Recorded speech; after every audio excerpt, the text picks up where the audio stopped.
Hello everyone, आप सभी का एक बार फिर से स्वागत है आपके अपने YouTube channel exam info with Shivam पर।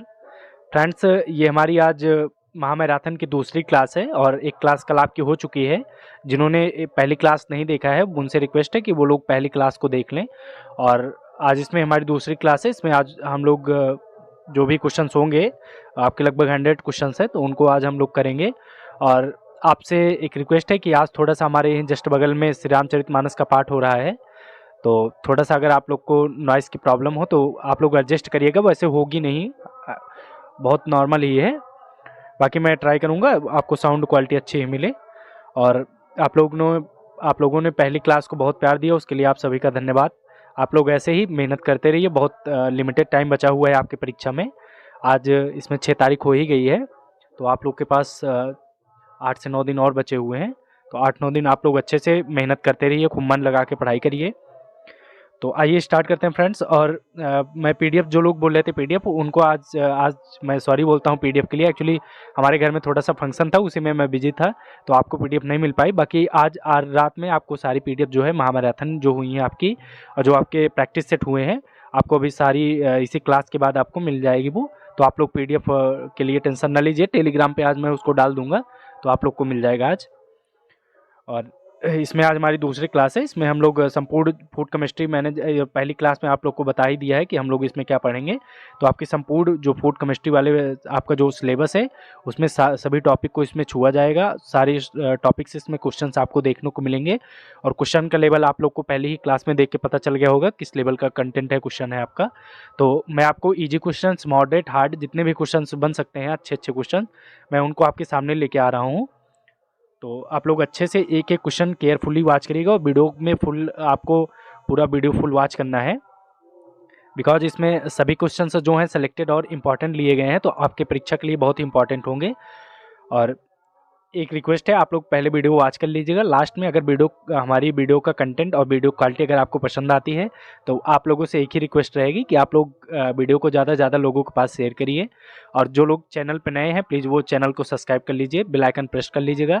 आप लोग को जो भी मैं क्लासेस अपलोड करूँ, वो आपको क्लासेस मिल जाए इजीली, आपको नोटिफिकेशन इजीली मिल जाए। उसके लिए आप लोग बेल आइकन प्रेस कर जरूर कर लीजिएगा, भूलना नहीं आपको। तो आइए स्टार्ट करते हैं, ज़्यादा लेट नहीं करते हैं वीडियो को। तो इसमें आज हमारा ये पहला क्वेश्चन है, निम्नलिखित में से कौन सा कथन आपका HACCP योजना के संबंध में सही नहीं है, आपको बताना है। और मैं क्वेश्चंस का जो ऑप्शंस इंपॉर्टेंट होगा, मैं उन्हीं को एक्सप्लेन ज़्यादा करूँगा। बाकी ये आप लोग समझिए कि ये प्रैक्टिस सेट है आपका, तो आप लोग उसको प्रैक्टिस सेट के तौर पे इसको लीजिएगा, जिससे हमारा वीडियो बहुत ज़्यादा लॉन्ग ना हो। तो इसमें आपको बताना है कि निम्नलिखित में से कौन सा कथन जो है HACCP योजना के संबंध में सही नहीं है। ऑप्शन फर्स्ट हमारा, HACCP खाद्य सुरक्षा सुनिश्चित करने के लिए एक प्रबंधन उपकरण है। ऑप्शन बी हमारा, HACCP में 5 प्रारंभिक चरण और 7 सिद्धांत शामिल हैं। ऑप्शन सी है आपका, HACCP पूर्व आवश्यक कार्यक्रमों के बिना प्रभावी नहीं होता है। और ऑप्शन डी हमारा, HACCP योजना में सुधारात्मक कार्यवाही की स्थापना दूसरे सिद्धांत के रूप में की जाती है। आपके सामने 4 ऑप्शन हैं, आपको राइट आंसर बताना है। और इसमें पूछा है योजना के संबंध में जो सही नहीं है वही बताना है आपको, ठीक है। तो आप लोग सबसे पहले HACCP का फुल फॉर्म आप लोग जान जाइए, hazard analysis critical control points होता है, ठीक है। और इसका जो राइट आंसर होगा हमारा, वो हो जाएगा आपका, HACCP योजना के सुधारात्मक कार्रवाई की स्थापना दूसरे सिद्धांत के रूप में की जाती है। यही कथन आपका गलत है, बाकी सारे कथन आपके सही हैं। तो जो राइट आंसर हमारा होगा, यही हमारा राइट आंसर भी हो जाएगा, ठीक है। क्योंकि इसमें पूछा है मतलब कौन सा आपका स्टेटमेंट है जो इससे रिलेट नहीं है, तो इसमें ऑप्शन डी में जो दिया गया है यही रिलेट नहीं है, बाकी सारे आपके रिलेट हैं। तो इसका राइट आंसर होगा हमारा ऑप्शन नंबर डी। अगले क्वेश्चन तरफ बढ़ते हैं। क्वेश्चन नंबर 2 हमारा, निम्नलिखित में से कौन सा कवक अफ्लाटॉक्सिन उत्पन्न करता है, आपको बताना है। फर्स्ट है आपका एस्परगिलस नाइजर, बी है आपका Fusarium verticillioides, and option number C है एस्परगिलस फ्लेवस, और ऑप्शन डी हमारा राइजोपस ओलिगोस्पस। तो इसका जो राइट आंसर होगा हमारा एस्परगिलस फ्लेवस हो जाएगा। ऑप्शन नंबर सी इसमें राइट होगा, ठीक है। Option number C aspergillus flavus, जो आपका एफ्लाटॉक्सिन उत्पन्न करता है कवक, वो हमारा होता है एस्परगिलस फ्लेवस। ऑप्शन सी इसमें राइट होगा, ठीक। अगले क्वेश्चन तरफ बढ़ते हैं। क्वेश्चन नंबर 3 हमारा, हृदय स्वास्थ्य के लिए लाभकारी घुलनशील फाइबर का अच्छा स्रोत कौन सा खाद्य पदार्थ होता है, आपको बताना है। ऑप्शन फर्स्ट है वाइट ब्रेड, बी है आपका सेब, ऑप्शन सी है आपका लाल मांस यानी कि रेड मीट, ऑप्शन डी है आपका मीठे स्नैक्स।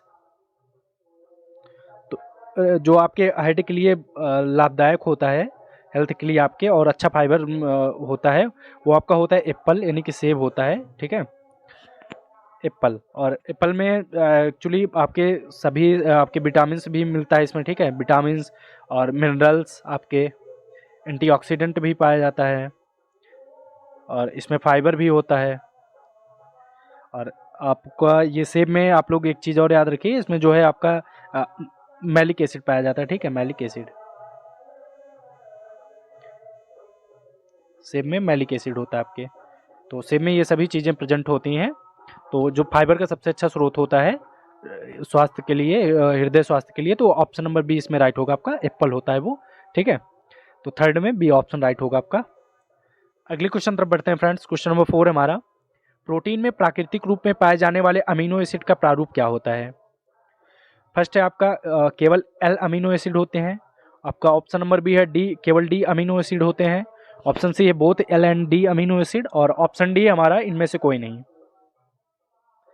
तो इसका जो राइट आंसर होगा वो हमारे जो एल अमीनो एसिड होते हैं, ठीक है। तो इसका right answer option first right हो जाएगा। प्रोटीन के जो प्राकृतिक रूप में पाए जाने वाले होते हैं वो केवल एल अमीनो एसिड पाए जाते हैं, और ये आपका कार्बनिक यौगिक का एक समूह होता है। और एल अमीनो एसिड जो होता है ये आपके प्रोटीन बनाने में हेल्प करता है, ठीक है, इसको आप लोग याद रखिएगा, प्रोटीन बनाने में मदद करता है, प्रोटीन बनाने में मदद करता है, प्रोटीन बनाने में। अगले क्वेश्चन तरफ बढ़ते हैं। क्वेश्चन नंबर 5 हमारा, क्वेश्चन नंबर 5 हमारा, लिस्टेरिया मोनोसाइटोक जेनस को कहाँ से अलग किया जाता है।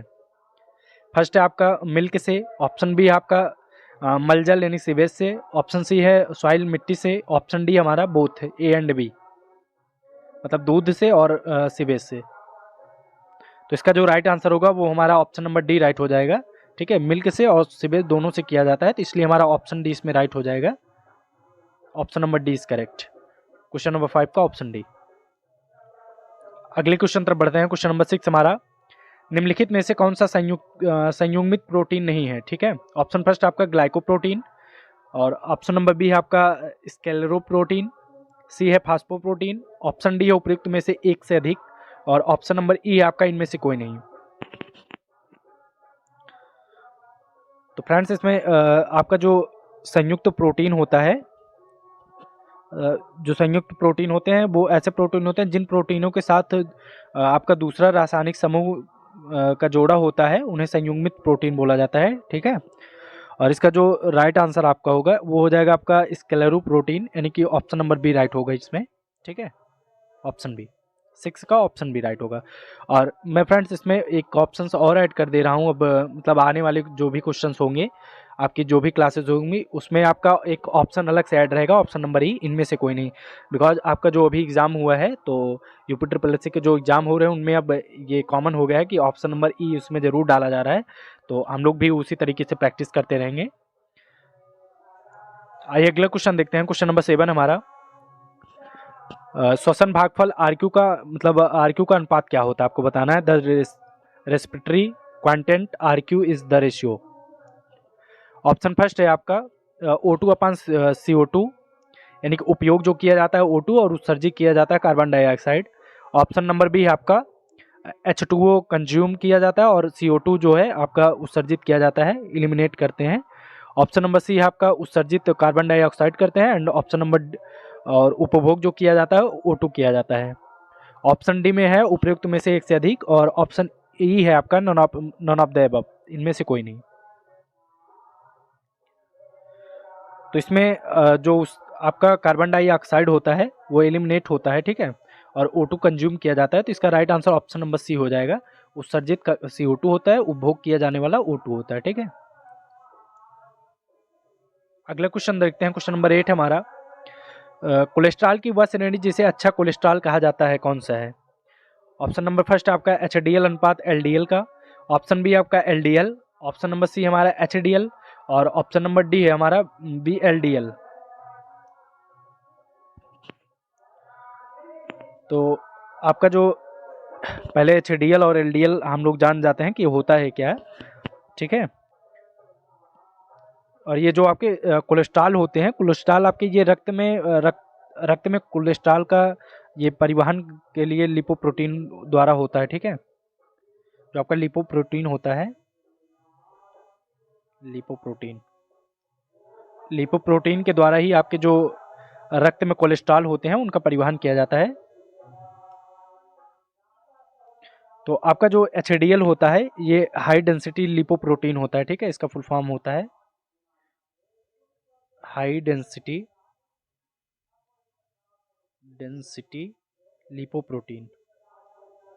ये लिपोप्रोटीन होते हैं आपके एक सेकंड, लिपोप्रोटीन, ठीक है। HDL का फुल फॉर्म होता है और LDL का यही हाई की जगह ये लो हो जाएगा, ठीक। लो डेंसिटी लिपोप्रोटीन आपका, ठीक है। और ये जो मैंने आपको तो इसका जो राइट आंसर होगा क्वेश्चन नंबर 8 का, वो हमारा हो जाएगा HDL हाई डेंसिटी लिपोप्रोटीन, ठीक है। ऑप्शन नंबर सी हमारा राइट हो जाएगा इसमें HDL। और ये सभी जो है लिपोप्रोटीन होते हैं। लिपोप्रोटीन का काम ये होता है, इसके माध्यम से जो है आपके जो रक्त में कोलेस्ट्रॉल होते हैं उनका परिवहन होता है। अगला क्वेश्चन देखते हैं, क्वेश्चन नंबर 9 हमारा। निम्नलिखित में से कौन सा यौगिक म्यूटल रोटेशन नहीं करता, आपको बताना है। ऑप्शन नंबर फर्स्ट हमारा ग्लूकोज, बी है आपका सुक्रोज, ऑप्शन नंबर सी है राइबोज, और ऑप्शन नंबर डी हमारा उपयुक्त में से एक से अधिक, एंड ऑप्शन नंबर ई हमारा इनमें से कोई नहीं। तो इसका जो राइट आंसर होगा हमारा सुक्रोज हो जाएगा, ठीक है। ऑप्शन नंबर बी हमारा करेक्ट हो जाएगा इसमें, ऑप्शन नंबर बी सुक्रोज। आइए अगला क्वेश्चन देखते हैं, क्वेश्चन नंबर 10 हमारा। ग्लाइकोजन की मोनोमर इकाई क्या होती है, आपको बताना है। ऑप्शन फर्स्ट है फ्रैक्टोज, ऑप्शन नंबर बी है ग्लूकोज, ऑप्शन सी हमारा galactose, and option number D है मैनोज। तो जो आपका ग्लूकोज होता है ग्लाइकोजन की मोनोमर इकाई होती है, ठीक है। ऑप्शन नंबर बी हमारा राइट होगा इसमें, ग्लूकोज। अगले क्वेश्चन तरफ बढ़ते हैं, क्वेश्चन नंबर 11 है हमारा। हीमोग्लोबिन में पाया जाने वाला खनिज क्या कहलाता है, आपको बताना है। ऑप्शन फर्स्ट में सोडियम, बी में है प्रोटीन, सी में है आपका iron, and option number D उपयुक्त में से कोई नहीं, और ऑप्शन नंबर ई हमारा इनमें से कोई नहीं। डी है आपका उपयुक्त में से एक से अधिक। तो इसका जो राइट आंसर होगा आपका वो हीमोग्लोबिन में जो है आपका आयरन पाया जाता है, ऑप्शन सी हमारा राइट हो जाएगा। और हीमोग्लोबिन में प्रोटीन भी पाई जाती है, लेकिन इसमें जो बोला है वो खनिज बोला है, मिनरल्स, ठीक है। तो प्रोटीन आपका मिनरल्स में आता नहीं है, इसलिए इसका जो राइट आंसर होगा परफेक्ट वो सी हो जाएगा, नहीं तो इसका ऑप्शन नंबर डी भी राइट होता। तो इसलिए ऑप्शन नंबर सी इसमें राइट होगा।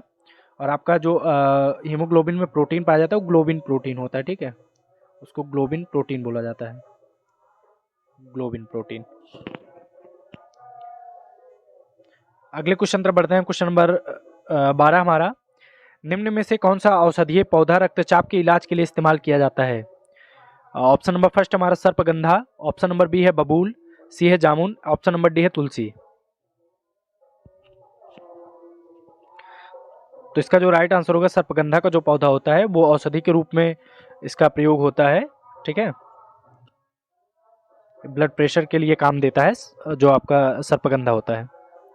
तुलसी का पौधा भी औषधीय पौधा माना जाता है, लेकिन ये इसका काम दूसरे में आता है। अगला क्वेश्चन देखते हैं, क्वेश्चन नंबर हमारा 13 है। दूध में निम्नलिखित में से किस विटामिन की कमी होती है। ऑप्शन फर्स्ट है आपका vitamin A, option number B है बी कॉम्प्लेक्स की, ऑप्शन नंबर सी है vitamin C, and option number D है विटामिन डी। तो ये तो इजी क्वेश्चन है, इसका जो राइट आंसर होगा ऑप्शन नंबर सी राइट होगा। विटामिन सी नहीं पाया जाता है मिल्क में, तो इसका राइट आंसर ऑप्शन सी हो जाएगा। और आप लोग को विटामिन ए का नाम रेटिनॉल होता है, ये सभी आप लोग याद रखिएगा, रेटिनॉल। बी का थायमीन होता है, सी का आपका स्कॉर्बिक एसिड होता है, डी का आपका कैल्सिफेरॉल होता है। अगला क्वेश्चन देखते हैं, क्वेश्चन नंबर 14 हमारा। FSSA नियमों के अनुसार वर्ग सेकंड परिवीक्षकों में शामिल है, आपको बताना इसमें कौन से रूल्स शामिल हैं। ऑप्शन फर्स्ट है acetic acid, option number B है आपका डेक्सट्रोज, ऑप्शन सी है नाइसिन, ऑप्शन नंबर डी हमारा ग्लूकोज। तो इसका जो राइट आंसर होगा आपका ये नाइसिन हो जाएगा, ऑप्शन नंबर सी इसमें राइट होगा, ठीक है, नाइसिन, NiEC हो जाएगा इसमें, ठीक है, NiCN, नाइसिन। और आपका जो एसिटिक एसिड होता है ये सिरके में पाया जाता है एसिटिक एसिड आपका, इसका फार्मूला होता है CH3COOH, ठीक है। अगले क्वेश्चन तरफ बढ़ते हैं, क्वेश्चन नंबर 15 हमारा। लिकोनोट्स मेसेंट्रोड्स द्वारा गोभी के किण्वन का उत्पाद क्या है, आपको बताना है। ऑप्शन फर्स्ट है आपका टेम्पे, ऑप्शन नंबर बी है नेटो, ऑप्शन सी है सॉरक्रॉट और ऑप्शन नंबर डी हमारा मीसो। इसका जो राइट आंसर होगा वो हमारा ऑप्शन नंबर सी राइट हो जाएगा, सॉरक्रॉट जो होता है, ठीक है, ये गोभी के किण्वन का उत्पाद होता है। अगले क्वेश्चन तरफ बढ़ते हैं, क्वेश्चन नंबर 16 हमारा। HACCP का पूर्ण रूप आपको बताना है। तो ऑप्शन फर्स्ट में आपका hazard analysis critical control point, B है आपका hazard analysis control critical point और ऑप्शन नंबर सी हमारा hazard analysis critical check point, option number D है hazard analysis control check point.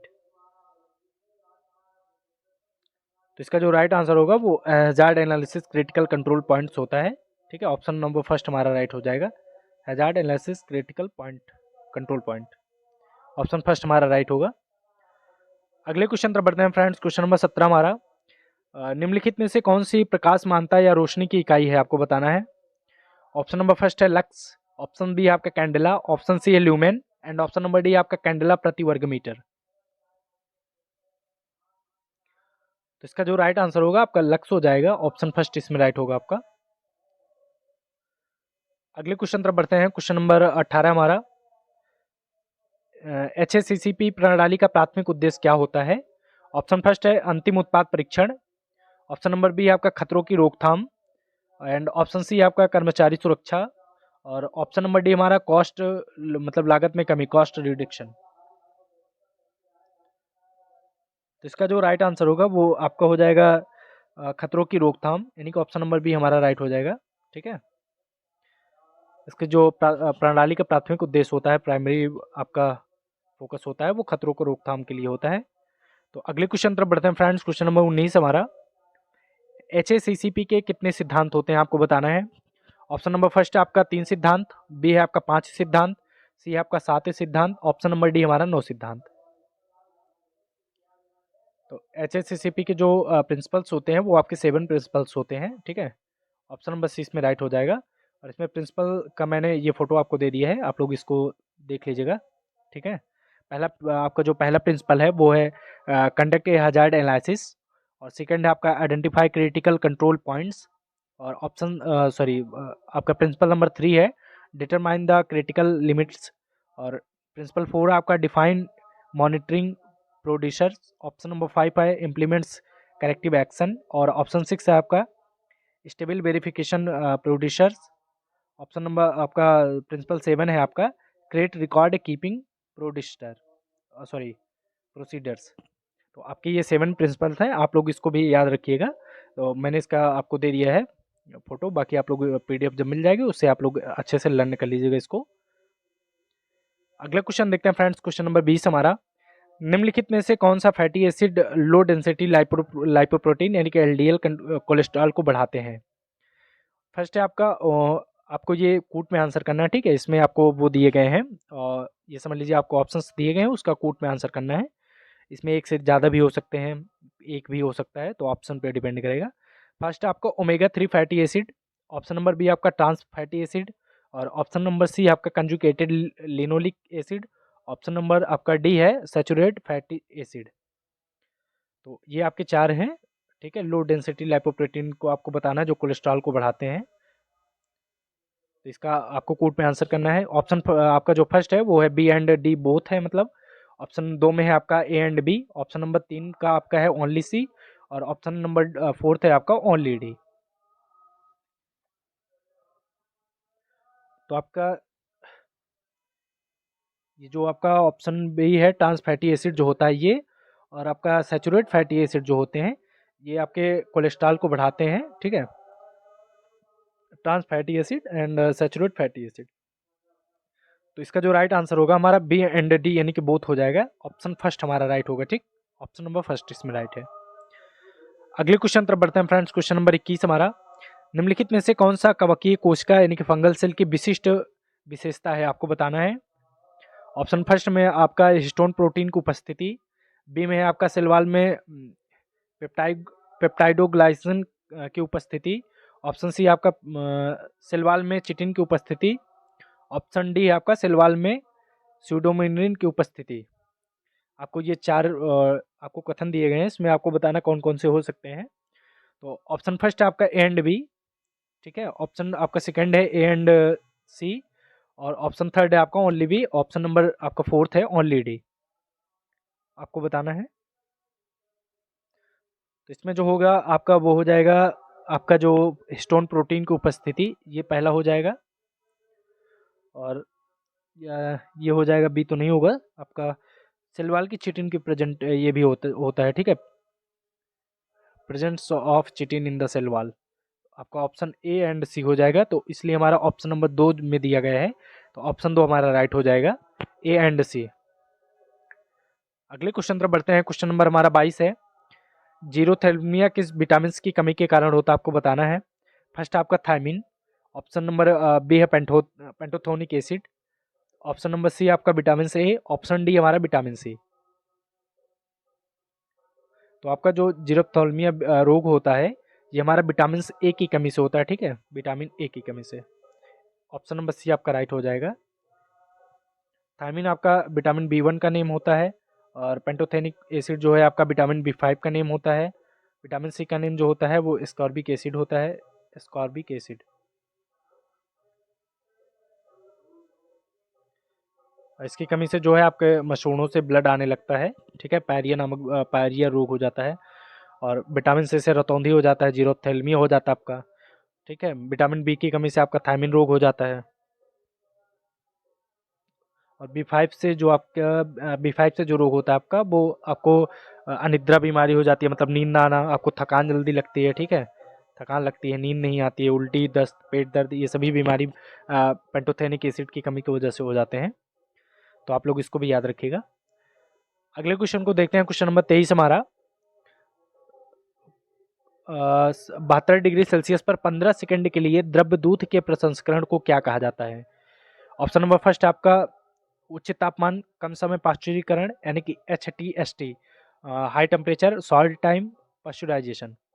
Option B आपका low temperature long time pasteurization. Option number C हमारा ultra high temperature pasteurization. Option number D हमारा homogenesis प्रक्रिया।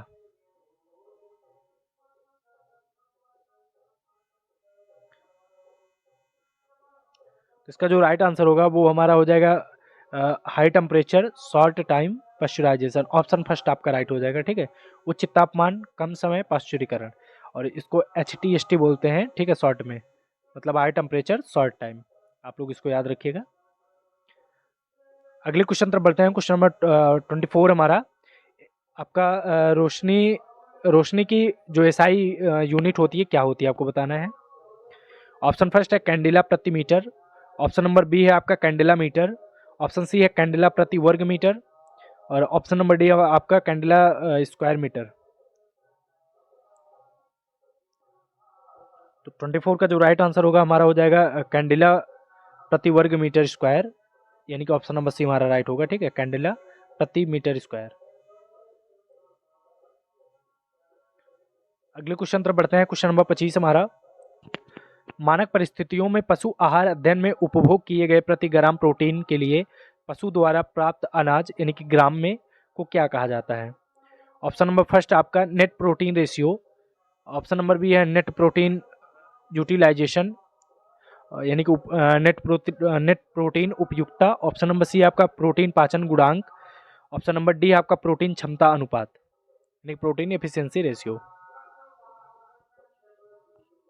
तो इसका जो right answer होगा आपका ये हो जाएगा protein efficiency ratio, option number D हमारा राइट हो जाएगा प्रोटीन क्षमता अनुपात। अगले क्वेश्चन तरफ बढ़ते हैं। क्वेश्चन नंबर 26 है, कौन सा खाद्य संरक्षण विधि उच्च तापमान का उपयोग करके भोजन में मौजूद सूक्ष्मजीवों और एंजाइमों को नष्ट करने के लिए की जाती है। ऑप्शन नंबर फर्स्ट है आपका डिहाइड्रेशन यानी कि निर्जलीकरण बोलते हैं उसको हिंदी में। बी है आपका कैनिंग यानी कि डिब्बाबंदी। ऑप्शन सी है आपका पिकलिंग यानी कि अचार बनाना। और ऑप्शन नंबर सी है आपका फ्रीजिंग यानी कि जमाना। तो जो हाई टेम्परेचर पे आपका खाद्य पदार्थ को संरक्षण किया जाता है, तो जो आपके उसमें सूक्ष्मजीव होते हैं, उन एंजाइम होते हैं, उनको नष्ट करने के लिए, तो इसमें आपका डिहाइड्रेशन प्रक्रिया अपनाई जाती है यानी कि निर्जलीकरण की। ठीक है, डिहाइड्रेशन की।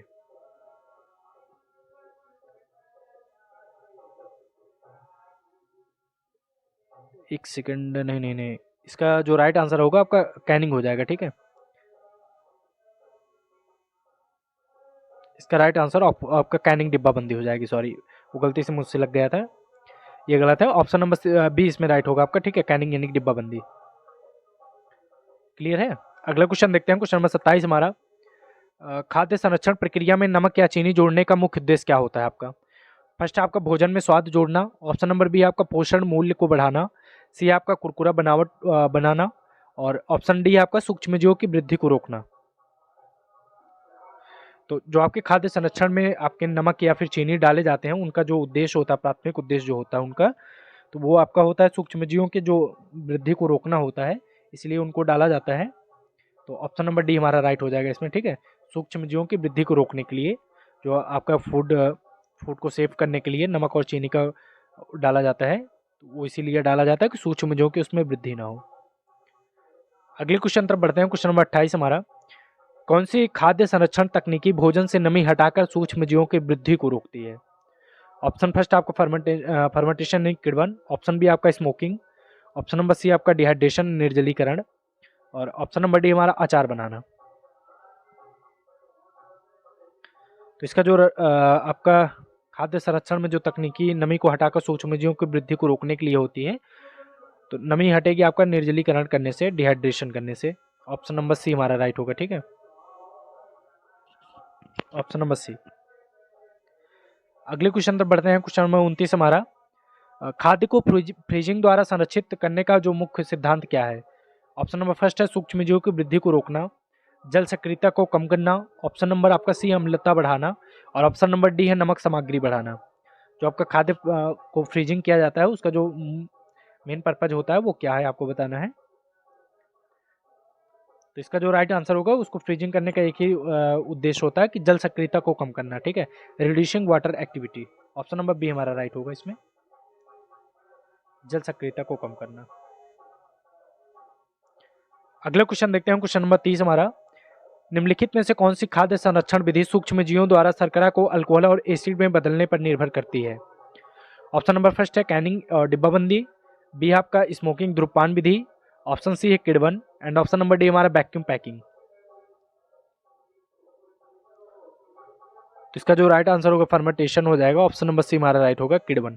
ठीक है, और किण्वन एक ये केमिकल प्रोसेस होती है, इसमें बैक्टीरिया और खमीर की मदद से जो है कार्बोहाइड्रेट को तोड़ा जाता है। ठीक, आपके बैक्टीरिया और खमीर को डाल के, बैक्टीरिया या खमीर को डाला जाता है और कार्बोहाइड्रेट तोड़ा जाता है। अगले क्वेश्चन को देखते हैं, क्वेश्चन नंबर 31 आपका। खाद्य संरक्षण में वैक्यूम पैकिंग का मुख्य उद्देश्य क्या है? ऑप्शन नंबर फर्स्ट है भोजन के स्वाद को बढ़ाना। ऑप्शन नंबर बी आपका रेफ्रिजरेशन की आवश्यकता को कम करना। सी है आपका कुरकुरी बनावट करना। ऑप्शन नंबर डी है खराबी को रोकने के लिए ऑक्सीजन को हटाना, मतलब removing oxygen to prevent spoiling. इसका जो राइट आंसर होगा हमारा वो हो जाएगा removing oxygen to prevent spoiling, यानी खराबी को रोकने के लिए ऑक्सीजन को हटाना। जो वैक्यूम पैकिंग होती है, ठीक है, उसको खराबी को रोकने के लिए इसको की जाती है, ऑक्सीजन को हटाया जाता है। अगला क्वेश्चन देखते हैं, क्वेश्चन नंबर 32 हमारा। कौन सी खाद्य संरक्षण विधि भोजन को सिरका या नमक के घोल में डुबोने की प्रक्रिया है? ऑप्शन फर्स्ट आपका कैनिंग। ऑप्शन नंबर बी है स्मोकिंग। ऑप्शन नंबर सी है पिकलिंग यानी कि अचार बनाना। डी है आपका डिहाइड्रेशन निर्जलीकरण करना। तो इसका जो राइट आंसर होगा पिकलिंग हो जाएगा हमारा। ठीक है, ऑप्शन नंबर सी राइट होगा। इसमें खाद्य जो आपके खाद्य पदार्थ होते हैं उनको सिरका या फिर नमक में डुबो दिया जाता है, उसको पिकलिंग बोला जाता है, अचार बनाना। अगला क्वेश्चन देखते हैं, क्वेश्चन नंबर 33 हमारा। निम्नलिखित में से कौन सा एक रासायनिक परिवीक्षक है जो प्रसंस्कृत खाद्य पदार्थों में खराबी को रोकने के लिए सामान्यतः उपयोग किया जाता है? ऑप्शन फर्स्ट आपका सिरका, बी है शुगर, सी है आपका sodium nitrate and option number D आपका नींबू का रस, लेमन जूस। तो इसका जो आपका सोडियम नाइट्रेट होता है, ठीक है, ये समानता इसका उपयोग होता है जो प्रसंस्कृत खाद्य पदार्थ होते हैं, ठीक है, उसमें इसका प्रयोग होता है सोडियम नाइट्रेट को, उसको लंबे समय तक रोकने के लिए, जो आपके फूड्स हैं उन सभी को, खाद्य पदार्थों को खराबी से बचाने के लिए। तो ऑप्शन नंबर सी हमारा राइट होगा इसमें, सोडियम नाइट्रेट। अगले क्वेश्चन देखते हैं फ्रेंड्स, क्वेश्चन नंबर 34 है। निम्नलिखित में से कौन सा पॉलीमर बैक्टीरिया की कोशिका भित्ति यानी कि सेल वॉल में प्रेजेंट होता है? फर्स्ट आपका टेकोइक एसिड, बी आपका पॉलीसैकेराइड, ऑप्शन सी हमारा पॉलीपेप्टाइड और ऑप्शन डी उपयुक्त सभी।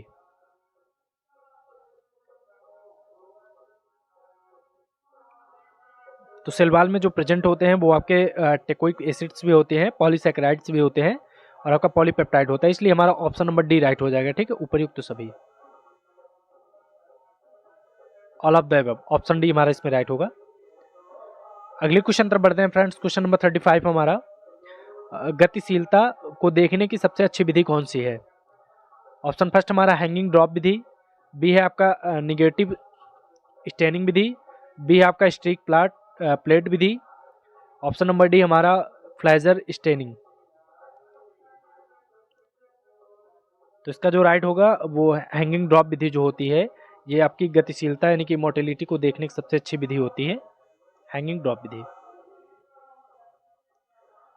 अगले क्वेश्चन देखते हैं, क्वेश्चन नंबर 36 है। पीली बैक्टीरिया में ट्यूब जैसी संरचनाएं होती हैं जो किस उद्देश्य से कार्य करती हैं? ऑप्शन नंबर फर्स्ट आपका ग्राम पॉजिटिव अनुवांशिक विनिमय यानी कि genetic exchange, option number B है हमारा ग्राम पॉजिटिव संलग्नता, ऑप्शन नंबर सी हमारा ग्राम नेगेटिव अनुवांशिक विनिमय, ऑप्शन नंबर डी हमारा ग्राम नेगेटिव सुरक्षा। तो इसका जो राइट आंसर होगा वो हमारा हो जाएगा gram negative genetic exchange, option number C हमारा राइट होगा, ठीक है, ग्राम नेगेटिव अनुवांशिक विनिमय, एक्सचेंज को विनिमय बोलते हैं हिंदी में, बड़ा टफ नाम होता है हिंदी में, और जेनेटिक अनुवांशिक बोलते हैं। अगला क्वेश्चन देखते हैं, क्वेश्चन नंबर 37 है। ऐसी बैक्टीरिया जिसके दोनों तरफ फ्लैजेला होते हैं उन्हें क्या बोला जाता है? फर्स्ट आपका मोनोट्रिक्स, बी है आपका एम्फिट्रिक्स, ऑप्शन सी हमारा लोम्फोट्रिक्स एंड ऑप्शन नंबर डी हमारा पेरिट्रिक्स। तो जिन बैक्टीरिया के दोनों तरफ फ्लैजेला होता है उसको एम्फिट्रिक्स बोलते हैं, ऑप्शन नंबर बी हमारा राइट होगा। अगला क्वेश्चन देखते हैं, क्वेश्चन नंबर 38 हमारा। वायरस के गुणन चक्र के सामान्य चरण कौन से होते हैं? The general step in a viral multiplication cycles are, option first आपका शोषण, प्रविष्टि, प्रतिकृति, परिवक्ता और विमोचन, आपका ऑप्शन नंबर बी है आपका एंडोसाइटोसिस, अनकोटिंग, प्रतिकृति, असेंबली और बाइंडिंग, ऑप्शन सी है आपका शोषण, अनकोटिंग, द्विरूपण, असेंबली और लाइसिस, और ऑप्शन नंबर डी है आपका एंटोसाइसिस, प्रविष्ट, प्रतिकृति, परिपक्वता और एक्सोसाइटिस।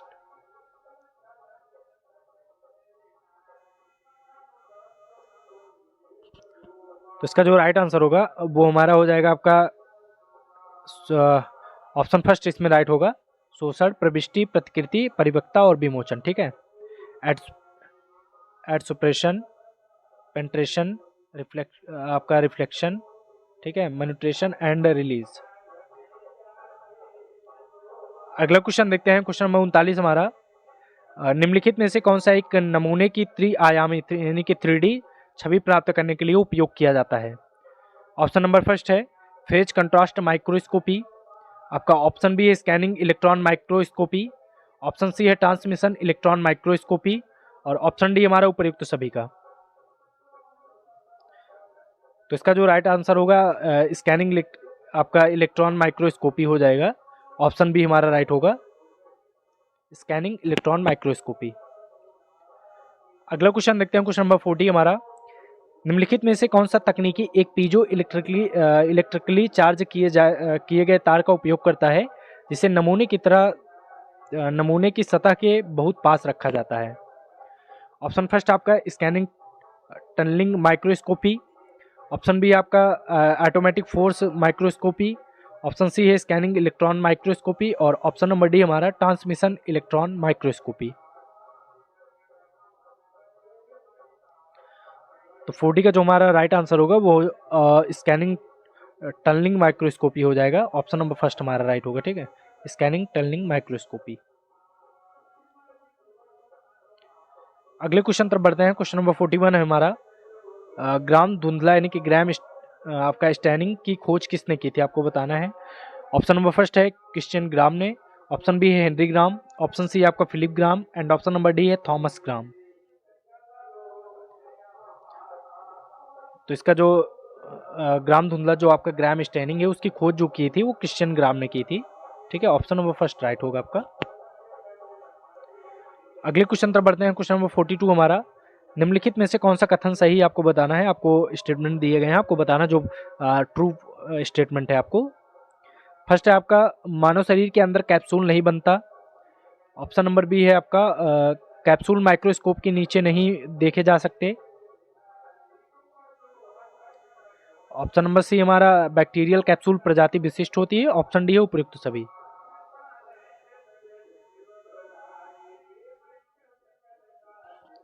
तो इसका जो राइट आंसर होगा आपका वो हो जाएगा bacterial capsules are specific. Option number C हमारा राइट हो जाएगा, ठीक है।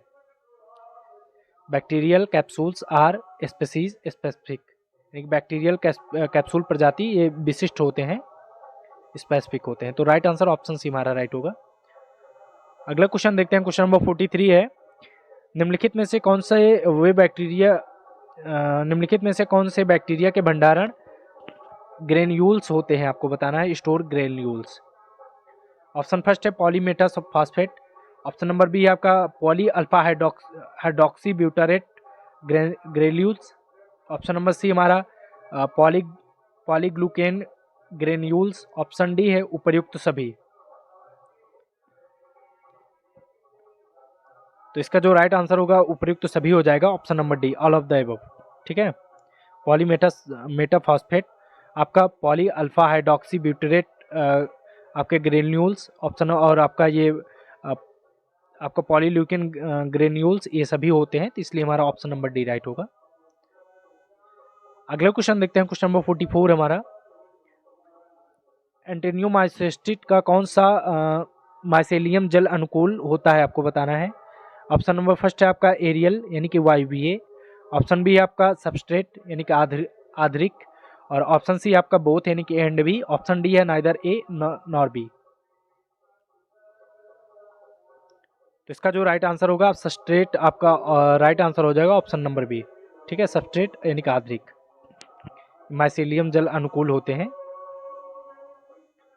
अगले क्वेश्चन देखते हैं। क्वेश्चन नंबर 45 हमारा, कवकों के मादा युग्मकों गांथी यानी कि फीमेल गैमेट्स में आपको क्या बोला जाता है, उनको बताइए। ऑप्शन फर्स्ट है एंथ्रेडियम। ऑप्शन बी है आपका ओगोनियम। ऑप्शन सी है आपका zygote and option number D है कॉनिडिया। जो आपके फंगी के फीमेल गैमेटिज्म होते हैं उनको जो है आपका ओगोनियम बोला जाता है, ठीक है। ऑप्शन बी राइट होगा हमारा ओगोनियम। अगला क्वेश्चन देखते हैं। क्वेश्चन नंबर 46 हमारा, निम्नलिखित में से कौन सी स्टेमिंग मेथड सूक्ष्मजीवों के आकार का अध्ययन करने के लिए सबसे उपयुक्त है। आपका ग्राम स्टेमिंग। ऑप्शन बी है नेगेटिव स्टेमिंग। ऑप्शन सी है acid fast stemming. Option D है ऑल ऑफ द अबव। तो इसका जो राइट आंसर होगा आपका नेगेटिव स्टेनिंग हो जाएगा, ठीक है। Negative staining option number B हमारा राइट हो जाएगा। अगले क्वेश्चन तरफ बढ़ते हैं। क्वेश्चन नंबर 47 हमारा, कैप्सूल धुंधला यानी कि कैप्सूल स्टेनिंग में उपयोग किए जाने वाला रंग हटाने वाला पदार्थ क्या बोलते हैं, आपको बताना है। जो कैप्सूल स्टेनिंग में डिक्लोलाइजर होता है वो कौन सा होता है। फर्स्ट आपका सेटाइल पिरिमिडिन क्लोराइड। बी है आपका कॉपर सल्फेट।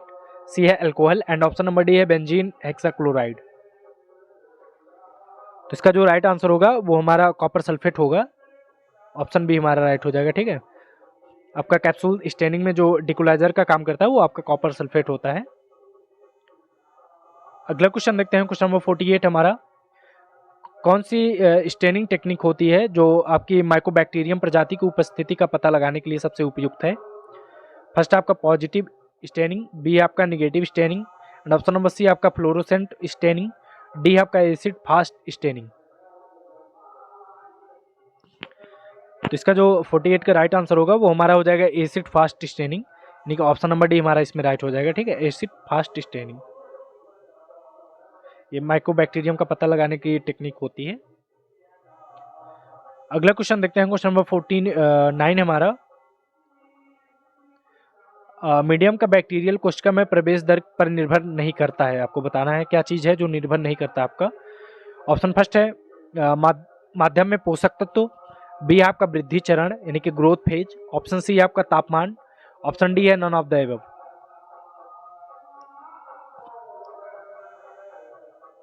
तो इसका जो राइट आंसर होगा वो हो जाएगा ये सभी नहीं, इसका right answer none of the above हो जाएगा। ठीक है, टेम्परेचर भी नहीं करता है, वृद्धि चरण भी, मतलब सॉरी, ये भी करता है, ये भी करता है और ये भी करता है। न्यूट्रिएंट्स ऑफ द मीडियम भी होता है आपका, ग्रोथ फेज भी होता है, टेम्परेचर भी, ये सभी डिपेंड करते हैं। ठीक है, बैक्टीरियल कोशिका में प्रवेश करने के लिए जो नहीं करता है वो खुद आपका, इसलिए right answer option number D आपका राइट होगा। अगले क्वेश्चन तरफ बढ़ते हैं, क्वेश्चन नंबर 50 हमारा।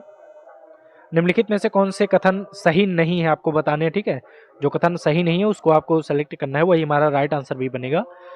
ऑप्शन फर्स्ट में आपको दिए गए हैं, स्टेप विधि लचीली और आसमान और अत्यधिक दूषित सतहों के लिए सबसे उपयुक्त होती है। बी है आपका इंपीजर्स वायु नमूने के लिए उपयुक्त नहीं है क्योंकि इस विधि में विशिष्ट मात्रा में वायु का नमूना लेना कठिन होता है। ऑप्शन सी हमारा जो है वो है ग्रेविमेट्रिक और वैल्यूमेट्रिक सैंपलिंग विधियों में सूक्ष्मजीवों की सांद्रता को घोलक की प्रति मात्रा के रूप में रिपोर्ट किया जाता है। और ऑप्शन डी है आपका उपयुक्त सभी। ये क्वेश्चन थोड़ा सा बड़ा है इसलिए हमको इसका ऑप्शन थोड़ा स्क्रॉल करके देखना पड़ेगा क्योंकि एक बार में नहीं आ पा रहा है।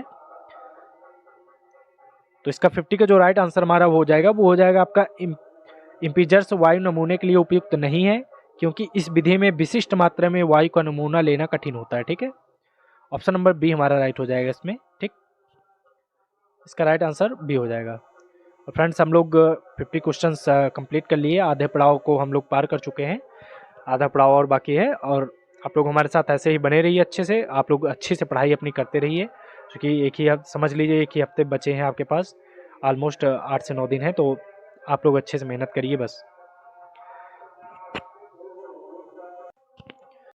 फ्रेंड्स आप लोग कंटेंट, आपके जो क्वेश्चंस का लेवल है उसको देख के पता चल रहा होगा कि ये कितना टॉप लेवल का कंटेंट है।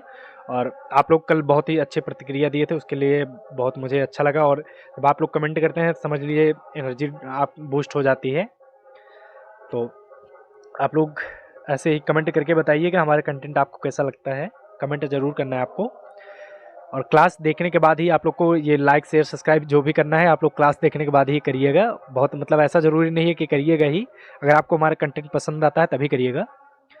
तो आइए बिना टाइम वेस्ट किए हुए चलते हैं आगे। क्वेश्चन नंबर 51 है हमारा। निम्नलिखित में से कौन सा खाद्य जनित रोग जनकों की उपस्थिति का पता लगाने के लिए एक त्वरित प्रणाली है, आपको बताना है इसमें। तो ऑप्शन फर्स्ट है आपका पीसीआर, पॉलीमरेज चेन रिएक्शन बोलते हैं पीसीआर को। बी है आपका स्वैब विधि यानी स्वैब मेथड, सी आपका स्टिक तकनीकी, option number D all of the above. तो इसका जो राइट आंसर होगा आपका पीसीआर हो जाएगा, पॉलीमरेज चेन रिएक्शन होता है, ऑप्शन नंबर फर्स्ट राइट हो जाएगा। ठीक है, ऑप्शन नंबर फर्स्ट। और कुछ चीज़ में जैसे आपका पीसीआर हो गया, मैं पीसीआर लिख सकता था लेकिन इसका फुल फॉर्म जो मैं इसलिए लिख दिया हूँ जिससे आप लोग को ये भी याद रहे, कुछ चीज़ें लिखनी ही पड़ती हैं जिसे कोई मिस ना हो बताने के लिए। तो आप लोग जो फुल फॉर्म है इनको ज़रूर याद रखिएगा क्योंकि आपसे ये पूछे जा सकते हैं इसमें, तो आप लोग को अच्छे से फोकस करके पढ़िएगा। अगला क्वेश्चन देखते हैं, क्वेश्चन नंबर 52 हमारा। कोमोस्टेट में पोषक तत्वों के विनिमय के दर को किस रूप में व्यक्त किया जाता है? ऑप्शन नंबर फर्स्ट आपका रख रखाव की ऊर्जा, बी है आपका पतला करने की दर यानी dilution rate, option number C है संस्कृति पात्र में माध्यम के प्रवाह, flow rate of medium through of culture basis, option number D आपका इनमें से कोई नहीं। 50 क्वेश्चन नंबर 52। तो इसका जो राइट आंसर हो जाएगा आपका वो हो जाएगा ये आपका पतला करने की दर यानी कि डाइल्यूशन रेट हो जाएगा। ऑप्शन नंबर बी राइट होगा, ठीक है, डाइल्यूशन रेट, पतला करने की दर। अगले क्वेश्चन पर बढ़ते हैं। क्वेश्चन नंबर 53 हमारा, निम्नलिखित में से कौन सी विधि सूक्ष्मजीवों की जनसंख्या की मात्रा निर्धारित करने की विधि नहीं है? ऑप्शन नंबर फर्स्ट है ग्रेविमेट्रिक विधि। ऑप्शन नंबर बी हमारा कुल प्लेट गणना विधि यानी टीपीसी उसको बोला जाता है, टोटल प्लेट काउंट, ठीक है। ऑप्शन सी हमारा एसपीसी यानी कि स्टैंडर्ड प्लेट काउंट यानी कि मानक प्लेट गणना विधि। डी है आपका एमपीएन यानी कि मोस्ट प्रोबेबल नंबर्स, संभाव्य संख्या विधि। तो इसका जो राइट आंसर होगा आपका ग्रेविमेट्रिक विधि हो जाएगा, ठीक है, ऑप्शन नंबर ए राइट हो जाएगा। आपको टीपीसी का फुल फॉर्म और एसपीसी का और एमएनपी का तीनों का फुल फॉर्म आप लोग को लिख लेना है। बाकी मैं पीडीएफ दूंगा उसमें रहेगा, लेकिन आप लोग को ये याद होनी चाहिए, ठीक है। टोटल प्लेट काउंट इसका होता है स्टैंडर्ड प्लेट काउंट्स, इसका होता है most probable number, most probable number. अगला क्वेश्चन देखते हैं। क्वेश्चन नंबर 54 हमारा, निम्नलिखित में से कौन सा प्रोटोजोआ का उदाहरण है? ऑप्शन नंबर फर्स्ट है अमीबा, बी आपका एस्परगिलस, ऑप्शन नंबर सी है एचआईवी, ऑप्शन नंबर डी आपका हाइड्रा। तो इसका जो राइट आंसर होगा आपका अमीबा हो जाएगा, ऑप्शन फर्स्ट इसमें राइट होगा हमारा, ठीक है। प्रोटोजोआ का उदाहरण होता है अमीबा। अगला क्वेश्चन देखते हैं। क्वेश्चन नंबर 55 हमारा, निम्नलिखित में से कौन सा धब्बा मृत और जीवित कोशिकाओं के बीच अंतर करने के लिए उपयोग किया जाता है? ऑप्शन नंबर फर्स्ट है एक्रीडीन ऑरेंज का, बी आपका मेथिलीन ब्लू का, ऑप्शन सी आपका रेसाजुरिन का, ऑप्शन डी है आपका उपयुक्त सभी। तो जो आपका ये एक्रीडीन ऑरेंज होता है, ये आपका मृत और जैविक कोशिकाओं के बीच में अंतर करने के लिए उपयोग होता है इसका। तो इसके लिए हमारा राइट आंसर ऑप्शन फर्स्ट हो जाएगा, ठीक है, एक्रीडीन ऑरेंज का। अगला क्वेश्चन देखते हैं। क्वेश्चन नंबर 56 हमारा, मोल्ड लेटेक्स इम्यूनो एग्लूटिशन किस किट का उपयोग सीधे किसकी पहचान के लिए किया जाता है? ऑप्शन फर्स्ट है एस्परगिलस का, ऑप्शन बी आपका फ्यूजेरियम का, ऑप्शन सी आपका राइजोपस में, ऑप्शन डी आपका उपयुक्त सभी। तो इसका जो उपयोग होता है वो आपका एस्परगिलस में होता है, ऑप्शन नंबर फर्स्ट में दिया गया है, इसलिए हमारा ऑप्शन नंबर ए राइट हो जाएगा, ठीक है, Aspergillus mould latex immuno agglutination. अगला क्वेश्चन देखते हैं। क्वेश्चन नंबर 57 है आपका, नारियल निष्कर्षण यानी कोकोनट एक्सट्रैक्ट एगर किसका पता लगाने के लिए उपयोग किया जाता है? ऑप्शन फर्स्ट है एप्लाटॉक्सिन का, बी आपका ओक्राटॉक्सिन का, सी है पेनिसिलिन का, ऑप्शन नंबर डी है कैल्सिटोनिन का। तो जो आपका कोकोनट एक्सट्रैक्ट का एगर ये एप्लाटॉक्सिन का पता लगाने के लिए इसका उपयोग होता है, इसका ऑप्शन नंबर फर्स्ट आपका राइट हो जाएगा, ठीक है, एप्लाटॉक्सिन। अगले क्वेश्चन पर बढ़ते हैं। क्वेश्चन नंबर 58 हमारा, निम्नलिखित में से किस प्रकार के बैक्टीरिया में फ्लैजेला पूरे कोशिका के चारों ओर फैले होते हैं? इसका राइट आंसर होगा आपका एम्फिट्रिक्स। अभी ये क्वेश्चन रिपीट हो गया है आई थिंक, तो इसका right answer option number C होगा, ठीक है, एम्फिट्रिक्स। ये आगे हम लोग करके आए हैं शायद।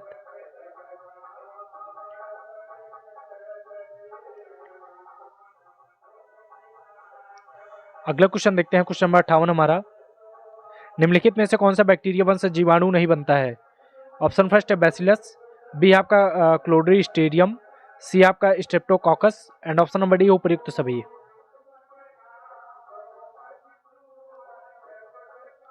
तो इसका जो राइट आंसर होगा वो हमारा स्ट्रेप्टोकॉकस हो जाएगा, ऑप्शन सी हमारा राइट होगा, ठीक है। इसमें ये बैक्टीरिया वंश होता है, जीनस है, इसमें विषाणु नहीं बनते हैं। अगला क्वेश्चन देखते हैं। क्वेश्चन नंबर 60 है हमारा, सबसे अधिक ताप सहिष्णु बीजाणु यानी कि हीट रेजिस्टेंट स्पोर्स कौन से होते हैं? ऑप्शन फर्स्ट है आपका स्टेफिलोकोकस ऑरियंस, ऑप्शन बी आपका क्लोस्ट्रीडियम बुटालिनम, ऑप्शन सी आपका क्लोस्ट्रीडियम स्पैरोजिनस, ऑप्शन डी है बैसिलस स्टोरोथर्मोफिलस। तो इसका जो राइट आंसर होगा वो हमारा ऑप्शन डी राइट हो जाएगा, ठीक है, बैसिलस स्टोरोथर्मोफिलस, ठीक है, ऑप्शन नंबर डी। अगला क्वेश्चन देखते हैं। क्वेश्चन नंबर 61 हमारा, कार्ल फिशर टाइट्रेशन विधि किस मूल विधि अभिक्रिया पर आधारित है? ऑप्शन फर्स्ट है पानी की उपस्थिति में SO2 द्वारा आयोडीन का अवकरण, ऑप्शन बी आपका पानी की उपस्थिति में SO2 द्वारा आयोडीन का ऑक्सीकरण। ऑप्शन नंबर सी हमारा पानी की उपस्थिति में CO2 द्वारा आयोडीन का अवकरण। और ऑप्शन नंबर डी हमारा पानी की उपस्थिति में CO2 द्वारा आयोडीन का ऑक्सीकरण। ये आपका ऑक्सीकरण है, वो अवकरण होता है, ठीक है, डिफरेंट है दोनों में। तो इसका जो राइट आंसर होगा हमारा वो हो जाएगा आपका reduction of iodine by SO2 in the presence of water. Option first हमारा राइट हो जाएगा, पानी की उपस्थिति में SO2 द्वारा आयोडीन का अवकरण। ठीक, अगले क्वेश्चन तरफ बढ़ते हैं। क्वेश्चन नंबर 62 है हमारा, IDT स्टैंड। आपको IDT का फुल फॉर्म बताना है। ऑप्शन नंबर फर्स्ट है आइसोमेरिक और and dimeric technique. Option number B हमारा impedance detection time. Option C है instant diabetic test. Option number D हमारा आइसोलेशन एंड डिटेक्टेड टेक्निक। तो इसका जो राइट आंसर होगा वो हमारा impedance technique time detection time होता है। ऑप्शन नंबर बी राइट होगा, ठीक है, इम्पीडेंस डिटेक्शन टाइम। अगला क्वेश्चन देखते हैं। क्वेश्चन नंबर 63 है, SPLC में किसी विशेष यौगिक को कॉलम के माध्यम से डिटेक्टर तक पहुंचाने में लगने वाले समय को क्या बोला जाता है। ऑप्शन फर्स्ट है रिसेंटन टाइम यानी कि धारण समय। बी आपका एवरेज टाइम। ऑप्शन सी है travel time and option number D आपका परफॉर्मेंस टाइम। तो इसका जो राइट आंसर होगा वो हमारा हो जाएगा रिटेंशन टाइम, यानी कि ऑप्शन नंबर फर्स्ट राइट होगा हमारा। इसको हिंदी में धारण समय बोला जाता है। आइए अगला क्वेश्चन देखते हैं। क्वेश्चन नंबर 64 है हमारा, IDT विधि में 18 डिग्री सेल्सियस तापमान को ऊष्मामय के लिए क्यों चुना जाता है। ऑप्शन फर्स्ट आपका यह तापमान प्रारंभिक चरण में एक समूह के जीवों को अन्य पर हावी होने से रोकता है। ऑप्शन नंबर बी हमारा इस तापमान पर वृद्धि दर तेज होती है। और ऑप्शन नंबर सी है बोथ यानी कि एंड बी। ऑप्शन डी है ना तो ए और ना तो बी।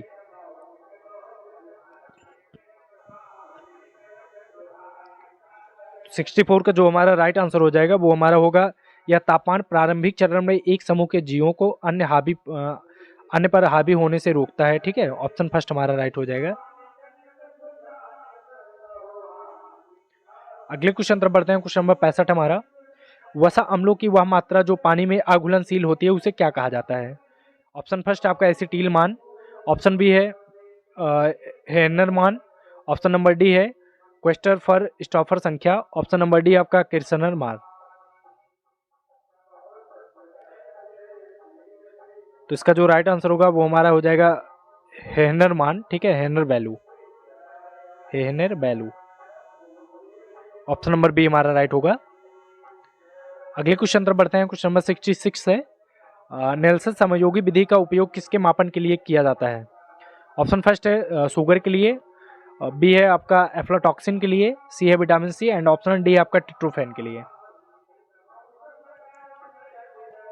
तो नेल्सन समयोगी विधि का जो मेथड है इसका उपयोग जो है शर्करा मापन में किया जाता है, चीनी शुगर में होता है। ठीक है, ऑप्शन फर्स्ट हमारा राइट होगा। अगले क्वेश्चन तरफ बढ़ते हैं। क्वेश्चन नंबर 67 हमारा, Lea method is for the determination. आपको बताना है ली विधि का उपयोग किसके निर्धारण के लिए किया जाता है। फर्स्ट आपका दूध में कैल्शियम की मात्रा के लिए। बी आपका वसा का पैरोक्साइड मान के लिए। ऑप्शन नंबर सी है शहद में शर्करा की मात्रा को जानने के लिए। ऑप्शन डी आपका रागी में कुल घुलनशील राख की मात्रा के लिए। तो आपका ये जो ली मेथड है एक मेथड होता है, इससे पता लगाया जाता है किस चीज़ का पता लगाया जाता है, आपको यही बताना है। तो इसमें वसा का आपका पैरोक्साइड मान ज्ञात करने के लिए इसका उपयोग होता है। ठीक है, peroxide value of fat. Option number B हमारा राइट होगा। अगले क्वेश्चन तरफ बढ़ते हैं। क्वेश्चन नंबर 68 हमारा, आपको बताना है थायोबल्ट्यूरिक एसिड जो होता है यानी कि TBA फुल फॉर्म होता है उसका। ठीक है, परीक्षण किसके लिए किया जाता है। फर्स्ट आपका पेय पदार्थ में कीटनाशकों की उपस्थिति का पता लगाने के लिए। ऑप्शन नंबर बी आपका किसी खाद्य नमूने में विटामिन सी की मात्रा का निर्धारण के लिए। ऑप्शन सी है तेल या वसा में बासीपन का पता लगाने के लिए। और ऑप्शन नंबर डी हमारा आटे में अल्फा एमाइलेज गतिविधि का निर्धारण करने के लिए।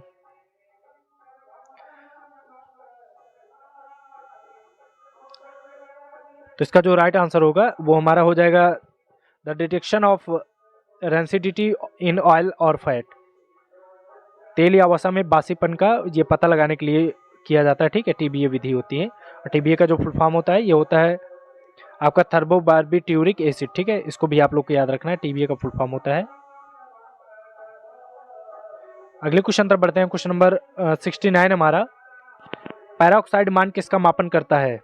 ऑप्शन नंबर फर्स्ट है डिग्री ऑफ अनसर्टिनेशन यानी कि असंतृप्ति की मात्रा को। ऑप्शन बी आपका उपस्थित वसा अम्ल का प्रकार। एंड ऑप्शन नंबर सी है अमाउंट ऑफ कोलेस्ट्रॉल प्रेजेंट यानी कोलेस्ट्रॉल की मात्रा के लिए। ऑप्शन नंबर आपका डी है बासीपन यानी कि रेसिडिटी के लिए।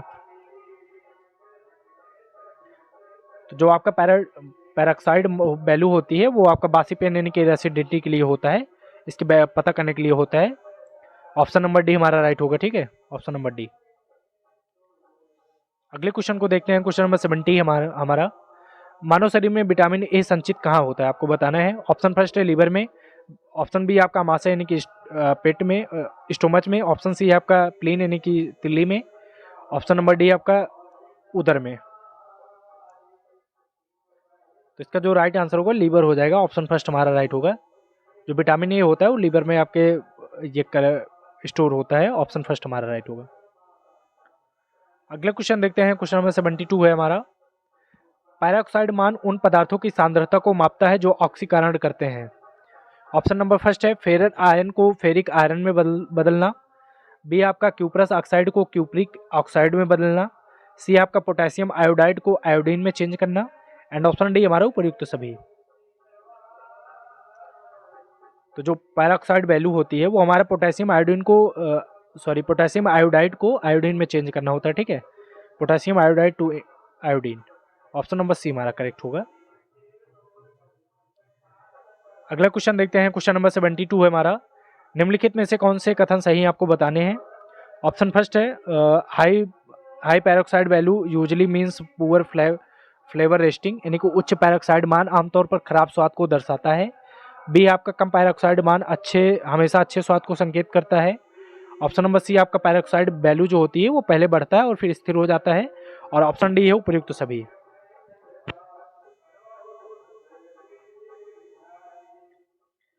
तो इसका जो राइट आंसर होगा जो आपका उच्च पैराऑक्साइड वैल्यू होती है वो आमतौर खराब पदार्थ जो होते हैं आमतौर पर खराब स्वाद को दर्शाता है ये, ठीक है। ऑप्शन नंबर फर्स्ट हमारा राइट होगा, खराब स्वाद, पुअर फ्लेवर रेटिंग। अगले क्वेश्चन की तरफ चलते हैं। क्वेश्चन नंबर 73 है, एनिसिडिन मान आपको बताना है किसका मापन करता है, एनिसिडिन वैल्यू। ऑप्शन फर्स्ट है वसा की गुणवत्ता के लिए। बी आपका अंडे में मौजूद कोलेस्ट्रॉल की मात्रा। और ऑप्शन सी हमारा दूध में उपस्थित लिपोप्रोटीन की मात्रा को। ऑप्शन डी हमारा मूंगफली में मौजूद एफ्लाटॉक्सिन की मात्रा को। जो आपका एनिडीन वैल्यू होती है वो अंडे में मौजूद कोलेस्ट्रॉल की आपकी फैट क्वालिटी को ये चेक करता है। ऑप्शन नंबर फर्स्ट इसमें राइट होगा, ठीक है। आपका फैट क्वालिटी को चेक करता है। एनिसिडिन वैल्यू जो होती है ये फैट की क्वालिटी को बताता है। अगला क्वेश्चन देखते हैं। क्वेश्चन नंबर 74 हमारा, क्रिस परीक्षण के दौरान बनने वाला जटिल यौगिक किस रंग का होता है।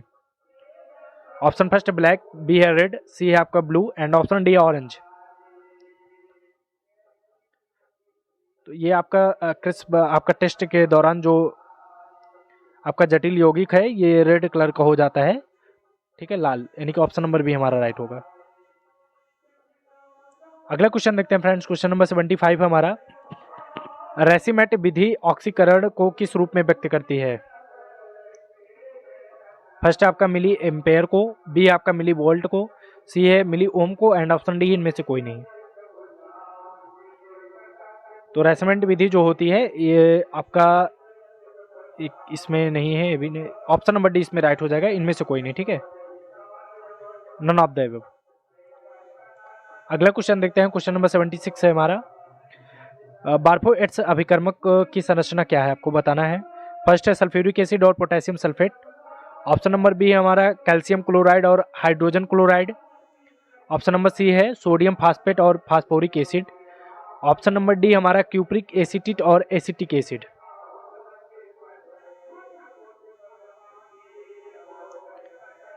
तो इसका जो राइट आंसर होगा हमारा वो क्यूप्रिक एसिटेट और एसिटिक एसिड हो जाएगा। ऑप्शन नंबर डी राइट होगा, ठीक है, cupric acetate and acetic acid. अगले क्वेश्चन तरफ बढ़ते हैं फ्रेंड्स। क्वेश्चन नंबर 77 हमारा, बायल परीक्षण जो आपका बायल टेस्ट होता है कि अंत में पेंटोज का अंतिम रंग क्या मिलता है? ब्लैक, ऑप्शन बी है रेड, सी है आपका येलो, डी है आपका ग्रीन। तो बायल परीक्षण के अंत में जो पेंटोज का कलर होता है वो ग्रीन हो जाता है। ऑप्शन नंबर सी हमारा राइट होगा, ठीक है, option number sorry D option right होगा, ग्रीन। अगला क्वेश्चन हमारा 78 है, बॉयल परीक्षण एचसीएल का कार्य क्या है? आपको बताना है बॉयल परीक्षण जो टेस्ट होता है उसमें हाइड्रोक्लोरिक आपका जो होता है एचसीएल, उसका कार्य क्या है? पीएच वैल्यू को बनाए रखना, परफ्यूरिल का निर्माण करना, सी है आपका हरे रंग के यौगिक का निर्माण करना, डी है आपका उपयुक्त सभी। तो इसका जो राइट आंसर होगा वो आपका हो जाएगा परफॉर्मेंस ऑफ परफ्यूरिल का निर्माण करना हो जाएगा, ठीक है, ये फॉर्मेशन करता है परफ्यूरल का। ऑप्शन नंबर बी करेक्ट होगा। अगला क्वेश्चन देखते हैं 79 हमारा, बेनेडिक्ट परीक्षण का उपयोग किसकी पहचान के लिए किया जाता है? ऑप्शन फर्स्ट है किसी दिए गए नमूने में कार्बोहाइड्रेट की उपस्थिति का पता लगाने के लिए। ऑप्शन बी हमारा नमूने में अवकारक शर्करा यानी कि रिड्यूसिंग शुगर की पहचान करने के लिए। सी है आपका नमूने में हेक्सोज की पहचान करने के लिए, और डी है आपका नमूने में कीटोज की पहचान करना। तो बेनेडिक्ट जो परीक्षण होता है वो नमूने में आपका रिड्यूसिंग शुगर की पहचान करने के लिए होता है, ठीक है, reducing sugar in a sample. Option B is correct, 79 का ऑप्शन बी। अगले क्वेश्चन तरफ बढ़ रहे हैं। क्वेश्चन नंबर 80 हमारा, बेनेडिक्ट परीक्षण के दौरान क्या होता है? ऑप्शन फर्स्ट है शर्करा का ऑक्सीकरण हो जाता है, बी आपका तांबा का अवकसित होता है यानी कि रिडक्ट होता है हमारा, सी है आपका बोथ यानी कि A and B, option D है नन ऑफ द अबव, इनमें से कोई नहीं।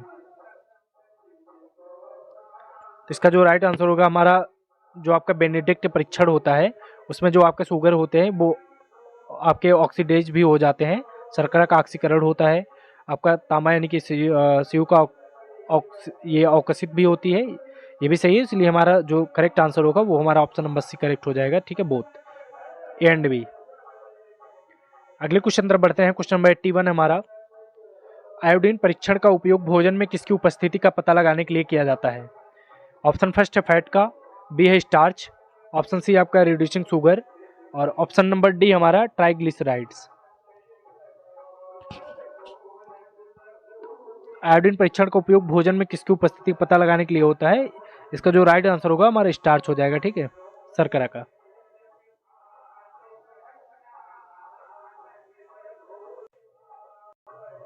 अगले क्वेश्चन तरफ बढ़ते हैं। क्वेश्चन नंबर 82 हमारा,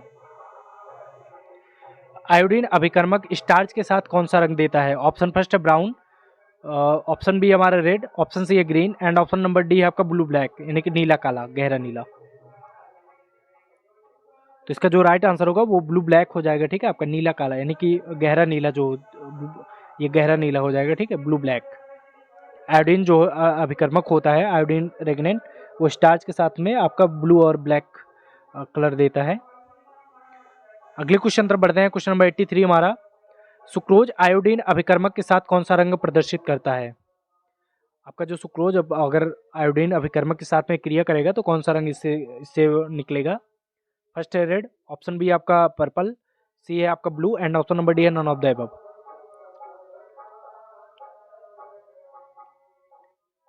तो इसका जो राइट आंसर होगा आपका हो जाएगा इनमें से कोई नहीं, ठीक है, none of the above, option D इसमें करेक्ट होगा। अगले क्वेश्चन तरफ बढ़ते हैं। क्वेश्चन नंबर 84 हमारा, बायोरिट परीक्षण का उपयोग किसके गुणात्मक विश्लेषक के लिए किया जाता है? ऑप्शन नंबर फर्स्ट है आपका रिड्यूसिंग शुगर, बी आपका प्रोटीन्स, ऑप्शन नंबर सी आपका संतृप्त वसा अम्ल, ऑप्शन डी है विटामिन के।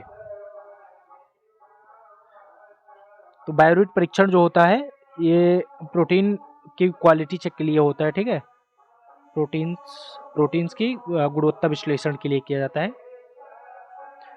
प्रोटीन एनालिसिस के लिए।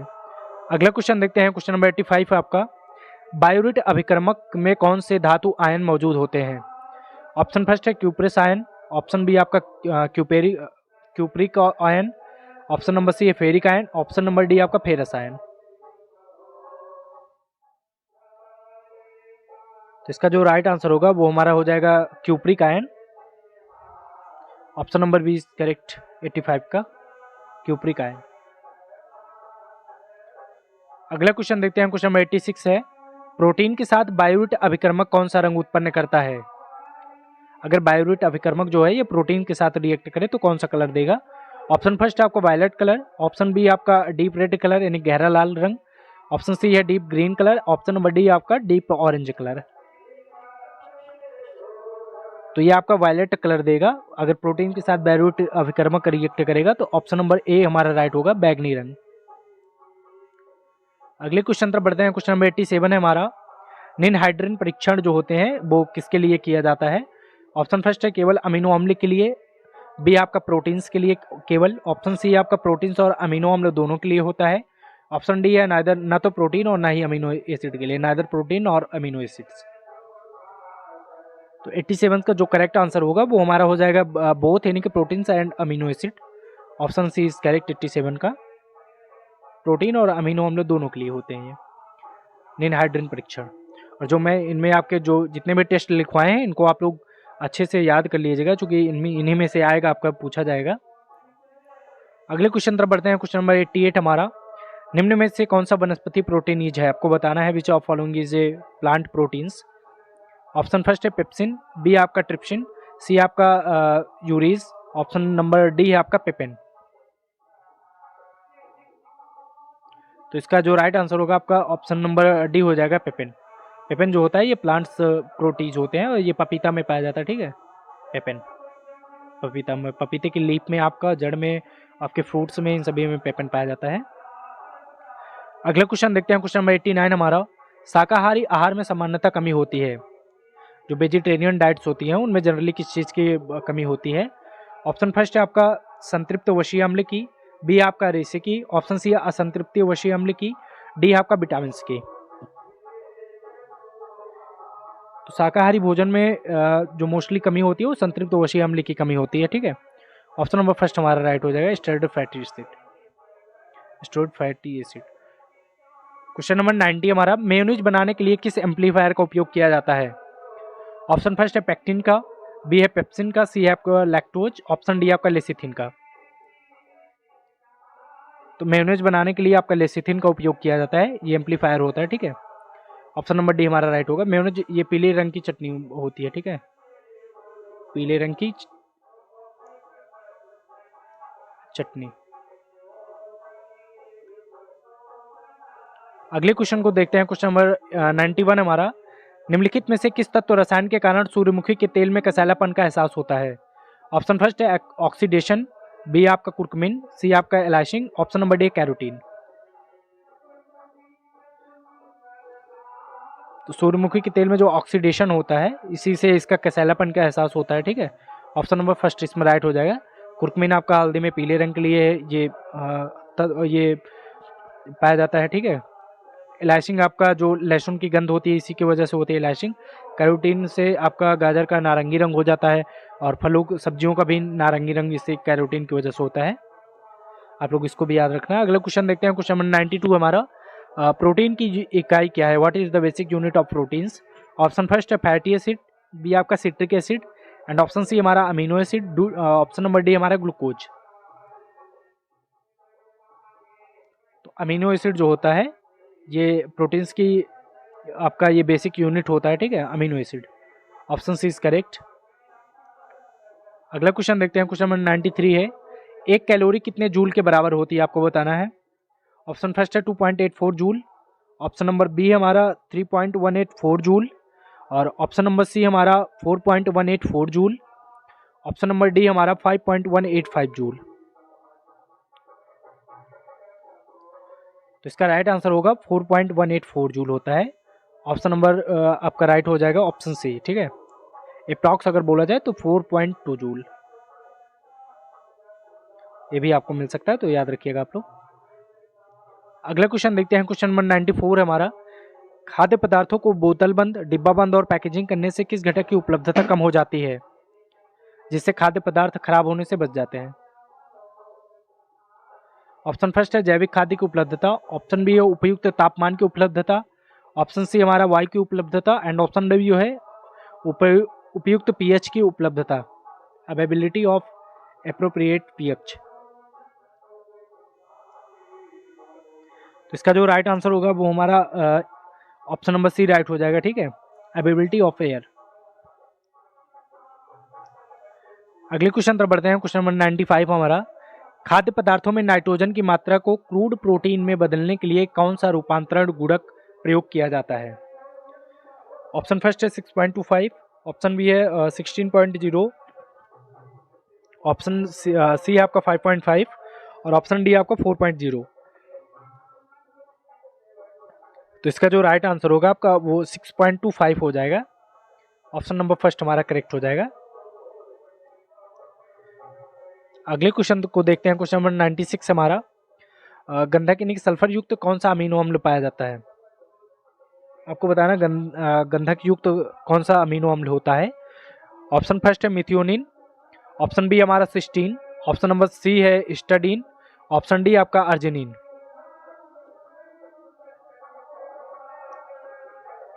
तो इसका जो राइट आंसर होगा मिथियोनिन हो जाएगा, ठीक है, मिथियोनिन जो सल्फर होता है ये गंधक युक्त अमीनो अम्ल होते हैं।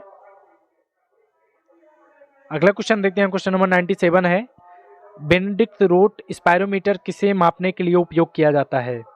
ऑप्शन फर्स्ट है एसडीए यानी कि specific dynamic action, option number B है आपका बीएमआई यानी कि body mass index, option number C है आपका बीएमआर यानी कि basal metabolic rate, option D हमारा एमएमआर। तो इसका जो राइट आंसर होगा आपका ये बीएमआर के लिए होता है, ठीक है, बीएमआर के लिए, बेसल्स मेटाबॉलिक रेट के लिए। अगला क्वेश्चन देखते हैं, क्वेश्चन नंबर 98 है, अल्फा कैरोटीन एक प्रोटीन है जो उपस्थित होता है, ऑप्शन फर्स्ट है चर्म में, ऑप्शन नंबर बी है ऊन में, सी है आपका रक्त में, डी आपका अंडों में। अल्फा कैरोटीन प्रोटीन जो होते हैं ये आपके जो जानवर होते हैं, जो ऊन देने वाले जानवर होते हैं, ठीक है, उसी ऊन में ये प्रेजेंट होता है, ऑप्शन नंबर बी हमारा करेक्ट हो जाएगा। और आई थिंक ये क्वेश्चन हम लोग पहले करा चुके हैं आपको। तो जो जानवर होते हैं जो ऊन देते हैं उन्हीं में ये पाया जाता है, ये उनके बालों में पाया जाता है और उनके नाखून जो खूर बोलते हैं उसको, खूर शायद, जो जानवर का खूर होता है पैर वाला नीचे वाला हिस्सा, खूर में पाया जाता है ये। अगला क्वेश्चन देखते हैं, क्वेश्चन नंबर 99 हमारा, प्रोटीन में नाइट्रोजन का प्रतिशत कितना होता है? आपको बताना है। ऑप्शन फर्स्ट है 16%, ऑप्शन बी है 15%, ऑप्शन सी आपका 14%, डी आपका 11%। तो प्रोटीन में आपका जो नाइट्रोजन होता है वो आपका 16% होता है, ठीक है, ऑप्शन नंबर ए हमारा करेक्ट हो जाएगा। और आज का हमारा लास्ट क्वेश्चन है और ये क्वेश्चन नंबर 100 है हमारा, दूध में मिलावट की जांच किस यंत्र से की जाती है? ऑप्शन फर्स्ट है बैरोमीटर से, बी आपका थर्मामीटर से, सी आपका लैक्टोमीटर से, डी आपका माइक्रोस्कोप से।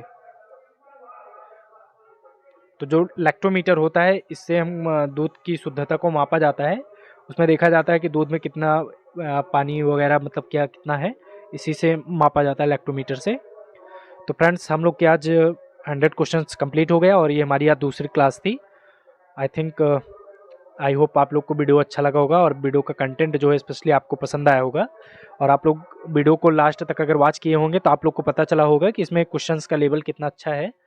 और आप लोग अच्छे से पढ़ाई करते रहिए, रिवीजन जो भी प्रीवियस लेक्चर है उनका अच्छे से रिवीजन करते रहिए। आप लोग एक रूटीन बना लीजिए कि जो नई क्लास लेने से पहले जो आपकी प्रीवियस क्लासेस हैं उनका रिवीजन आपको करके ही अगली क्लास में आना है। तो उस आपकी ये रूटीन बनी रहेगी तो बहुत अच्छा होगा, डेली का डेली आपका रिवीजन हो जाएगा। बाकी जो भी आपके मैराथन क्लासेस का जो PDF वगैरह है ये आज रात में आपको सारी अभी अवेलेबल हो जाएंगी टेलीग्राम चैनल पे। और मैं आपसे फिर से एक बार सॉरी बोलता हूँ कि आज थोड़ा सा फंक्शन था, मैं उसी में बहुत बिजी हो गया था, उसी चक्कर में मैं आज PDF नहीं दे पाया आप लोग को। बट आज रात में मैं आज जग के आपको सारी PDF दे दूँगा, तो आप लोग PDF से भी रिविज़न करते रहिए। और टेलीग्राम चैनल से आप लोग अगर नहीं जुड़े हैं तो उसका लिंक जो है डिस्क्रिप्शन बॉक्स में, आप जब रीड मोर करेंगे नीचे जाएंगे डिस्क्रिप्शन बॉक्स में आपको उसको टेलीग्राम का लिंक आपको मिल जाएगा, तो आप लोग इजीली उससे जुड़ सकते हैं। तो आप लोग उससे जुड़ जाइए और आप सभी का धन्यवाद वीडियो को फुल वॉच करने के लिए। अच्छे से पढ़ाई करते रहिए। Thank you. जय हिंद।